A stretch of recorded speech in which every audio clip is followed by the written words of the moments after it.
Comme vous le savez désormais, ici on parle de normes, de qualité morale et surtout de valeurs éthiques. Et qui dit valeurs éthiques parle de vertu. Alors la vertu dans sa définition littérale voit dans son sens basique ce qui est être une qualité morale et spirituelle. Nous en décomptons au total 7 vertus divisées en vertus cardinales et théologales. En l'occurrence, la foi, l'espérance, la charité, la justice, la prudence, la force et la tempérance. Alors, à ces 7 vertus, j'ai décidé d'en rajouter une 8e. Tout simplement parce qu'elle me parle énormément. Elle m'interpelle dans la mesure où elle implique à la fois l'aspect moral et éthique du comportement humain, mais l'aspect spirituel. Il s'agit simplement de l'humilité.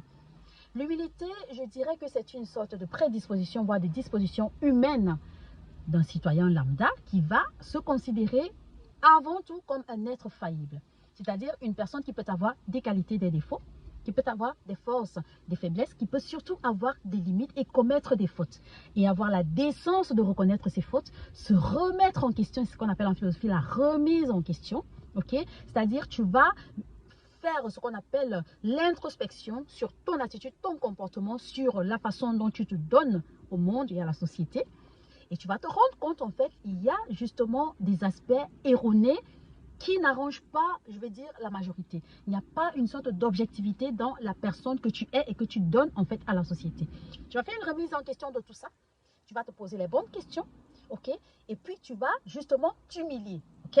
Tu redescends de 2, 3, 4 escaliers, tu te poses et puis tu reviens à toi en te disant, ok, ça va. Je peux fauter parce que je suis un être humain et ça, c'est tout à fait légitime, ok?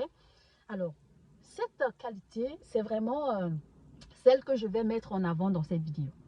Alors, vous le savez déjà, ici, justement, cette chaîne a été créée dans le but de partager des expériences sociales, dans le but d'échanger, de discuter, ok, d'apprendre de vous autant que vous pourriez apprendre de moi, je l'espère, ok, sans condescendance, bien évidemment.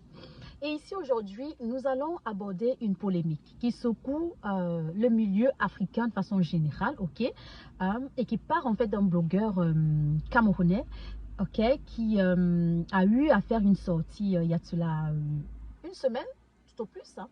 Il y a de cela une semaine, et une polémique justement qui a interpellé un bon nombre de personnes justement qui ont eu des avis très très mitigés, critiques. Il y a des personnes qui sont vraiment sorties de leur gang parce qu'ils n'admettaient absolument pas la sortie de ce monsieur nommé Philippe Simo et communément appelé Investir au pays, parce qu'il faut dire que c'est une personne panafricaniste qui a créé un concept très génial que j'apprécie d'ailleurs, c'est-à-dire que il invite en majorité les Africains à investir dans le pays d'origine. Oui, moi je suis d'origine camerounaise, même si aujourd'hui